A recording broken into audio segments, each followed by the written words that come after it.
આરએસએસના વડા મોહન ભાગવતે બહુ જ સૂચક અને મહત્વનું નિવેદન આપ્યું છે।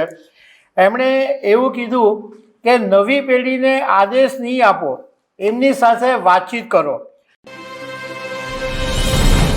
દિલ્હીના જંતર મંતર ઉપર છેલ્લા 36 દિવસથી કોકરોચ જનતા પાર્ટીના કાર્યકરો ધર્મેન્દ્ર પ્રધાનના રાજીનામાના માંગની સાથે પ્રદર્શન કરી રહ્યા છે અને ઘણા બધા ડેવલપમેન્ટો પણ થઈ રહ્યા છે। સરકાર વાતચીત કરી રહી છે, પ્રધાનમંત્રી નરેન્દ્ર મોદી વિડીયો શેર કરી રહ્યા છે।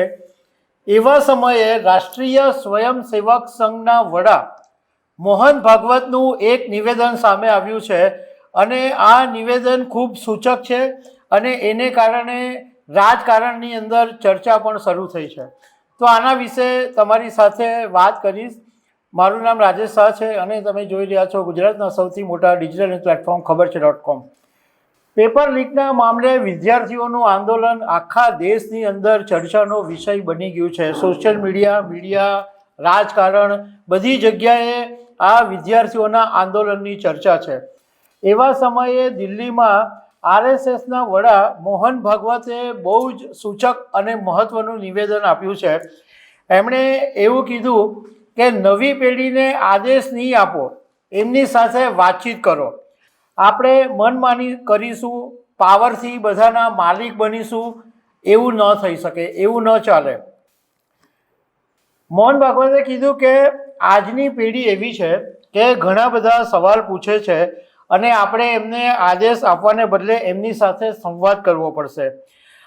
સંવાદ દ્વારા જ એમને સાચી દિશા આપણે એમને બતાવી શકીશું અને દરેક વાત પાછળનો તર્ક એમને સમજાવવો પડશે। ભાગવતે જૂના સમયની પણ વાત કરી કે પહેલાંનો સમય એવો હતો કે સંતાનોને માટે માતા પિતાની વાત ફાઇનલ રહેતી।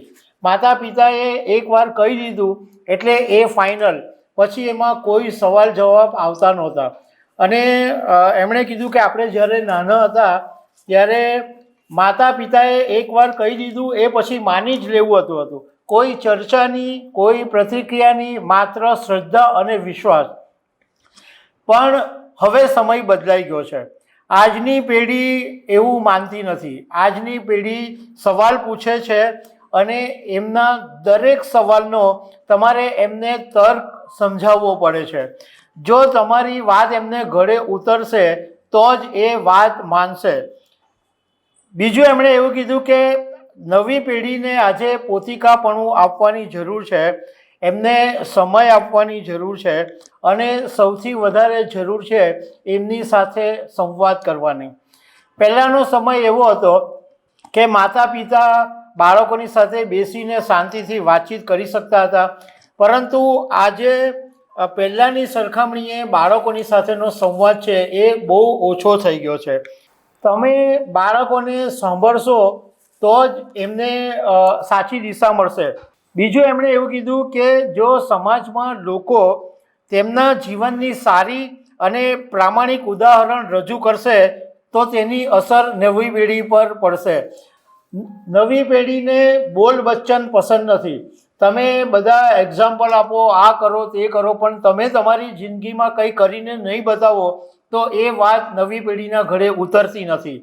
નવી પેઢીને તો એક્ઝામ્પલ જોઈએ છે કે તમે શું કર્યું, તમે કર્યું અને એ યોગ્ય છે તો એ તમારા પથ ઉપર ચાલવા માટે તૈયાર છે।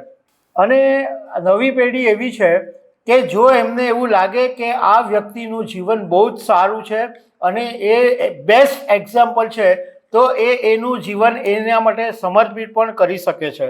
જોકે એમણે વિદ્યાર્થીઓ માટે પણ એક સૂચન કર્યું છે કે આજનો જે માહોલ છે એ મોબાઈલ, ઇન્ટરનેટ અને પ્રચાર માધ્યમોનો ખાસો પ્રભાવ છે અને એવામાં યુવાનોએ એ વાતનું પણ ધ્યાન રાખવું પડશે કે ખોટા ભ્રમ અને ખોટી માહિતીઓ ફેલાતી હોય તો એમાંથી બહાર નીકળે। તો મોહન ભાગવતે અત્યારના સમયે જે આ નિવેદન આપ્યું છે એ ઘણું સૂચક માનવામાં આવી રહ્યું છે। તો દર્શક મિત્રો, આવા અનેક અપડેટ સાથે મળતા રહીશું। આભાર।